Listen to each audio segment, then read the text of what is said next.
Explosion à Madrid. L'UEFA vient de publier une déclaration choc concernant le pénalty controversé qui fait en parler. Le Real Madrid a même reçu un avertissement inquiétant. Que s'est-il réellement passé? Quels impacts pour les prochains matchs?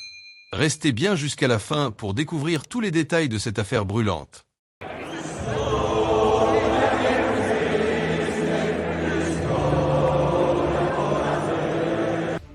Avant tout, faisons le cap sur Raúl Asensio. Ce jeune joueur a réalisé quelque chose de tout simplement exceptionnel, presque irréel. Ce défenseur espagnol, qui ne cesse d'impressionner, a encore brillé lors d'un match extrêmement intense. Cette fois-ci, il s'est distingué par une intervention défensive spectaculaire qui a sauvé son équipe au Metropolitano.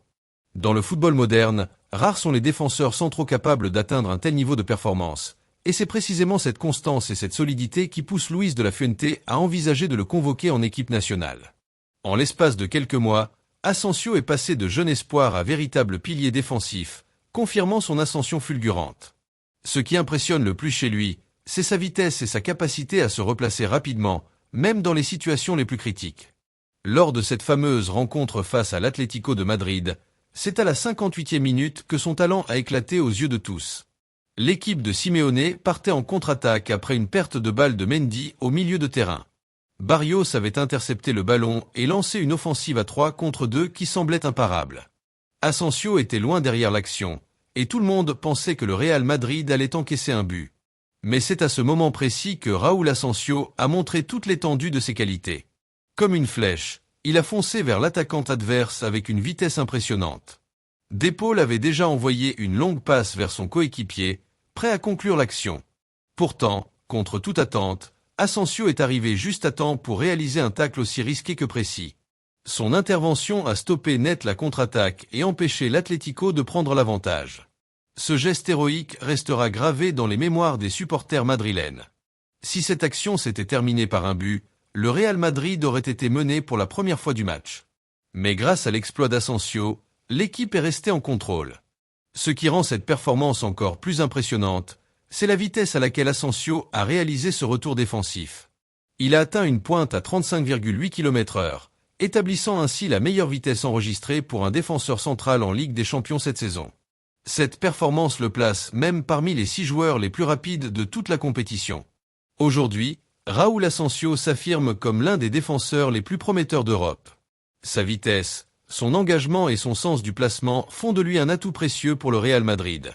Face à une telle montée en puissance, il ne serait pas surprenant de le voir prochainement sous le maillot de la Roja, prêt à défendre les couleurs de son pays avec la même détermination. Et vous, que pensez-vous de la performance de Raúl Asensio?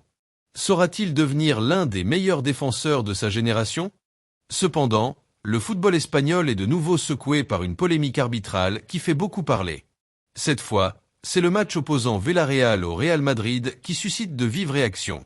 Pour cette rencontre très attendue, le comité technique des arbitres a désigné Gil Manzano comme arbitre principal et Cuadra Fernandez en charge de la VAR. Un choix qui ne passe pas inaperçu, surtout en raison de leur passé controversé avec le club madrilène. Gil Manzano est bien connu des supporters du Real Madrid. L'un de ses faits d'armes les plus marquants remonte à un match contre Valence au stade Mestalla en mars 2024. Ce jour-là, il avait annulé un but crucial de Jude Bellingham dans les dernières secondes du match, une décision qui avait fait grand bruit dans le monde du football.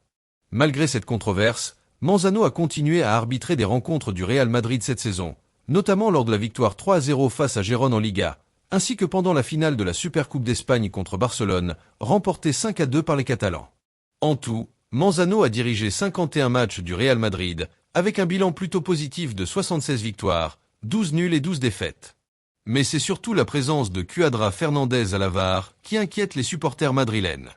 Bien qu'il soit né à Madrid, Cuadra est officiellement rattaché à l'école d'arbitrage des Baléares, ce qui lui permet d'arbitrer les matchs du Real Madrid. Cependant, sa relation supposée avec l'Atlético de Madrid soulève des interrogations.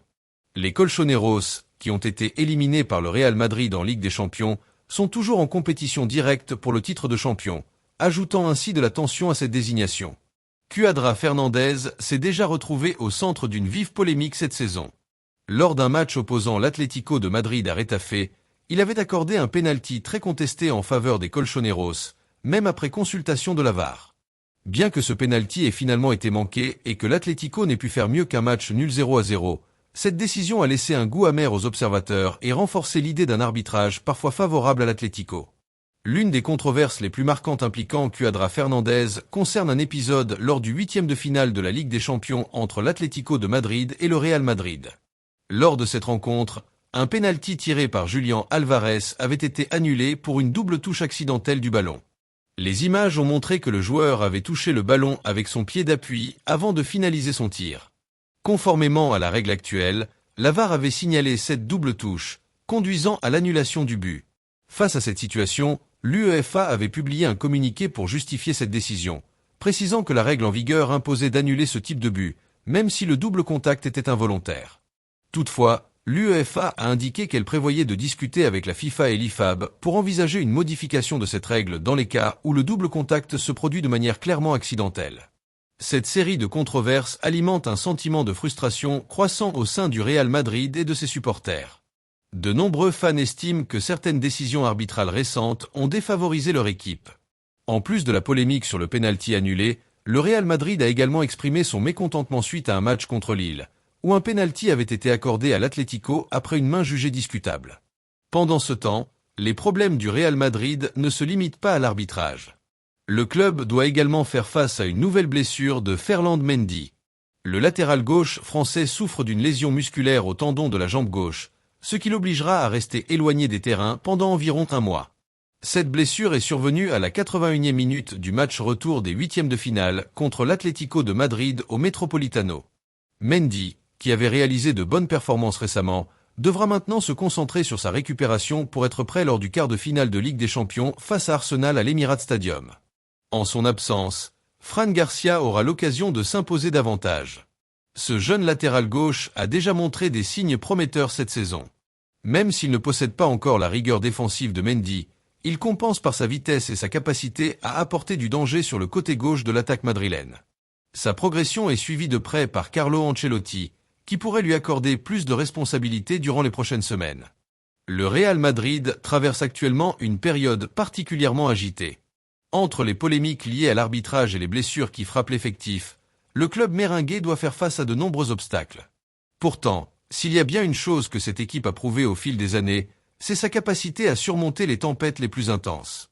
Récemment, les décisions arbitrales ont suscité de vives réactions parmi les supporters et les observateurs du football. L'annulation du but de Jude Bellingham lors du match contre Valence reste encore dans toutes les mémoires. Cette action, survenue dans les derniers instants de la rencontre, a provoqué une véritable onde de choc dans le monde du football.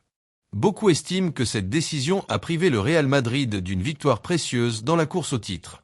Pour ne rien arranger, l'arbitre Gilles Manzano, au cœur de cette polémique, a de nouveau été désigné pour diriger un autre match clé des Madrilènes. Une nomination qui ne passe pas inaperçue, d'autant que son historique avec le club merengue est loin d'être rassurant. Mais ce n'est pas tout. L'arbitre Cuadra Fernandez, connu pour son lien étroit avec l'Atlético de Madrid, a également été nommé à la VAR pour ce match. Cette décision a ravivé les soupçons de favoritisme en faveur des Colchoneros, concurrents directs du Real Madrid en Liga. Ce contexte tendu soulève de nombreuses questions sur l'impartialité de certaines décisions. En parallèle, le Real Madrid doit composer avec l'absence de Ferland Mendy, victime d'une blessure musculaire qui l'éloignera des terrains pendant plusieurs semaines. Un coup dur pour l'équipe, car Mendy était l'un des éléments les plus fiables de la défense ces dernières semaines.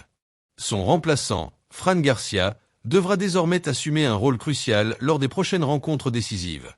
Malgré ces difficultés, le Real Madrid a prouvé à maintes reprises qu'il savait se relever dans les moments les plus critiques. Cette capacité à surmonter les épreuves fait partie de l'ADN du club. Les supporters espèrent que cette fois encore, les joueurs répondront présents et continueront à se battre pour décrocher de nouveaux trophées. Et vous, que pensez-vous de ces récentes polémiques ? Croyez-vous que certaines décisions arbitrales ont été injustes envers le Real Madrid ? Pensez-vous que l'équipe pourra surmonter ces obstacles et poursuivre sa quête de titre ? Faites-nous part de votre avis dans les commentaires. Si vous avez apprécié cette vidéo, abonnez-vous, laissez un like pour toujours rester informé des dernières actualités du meilleur club au monde.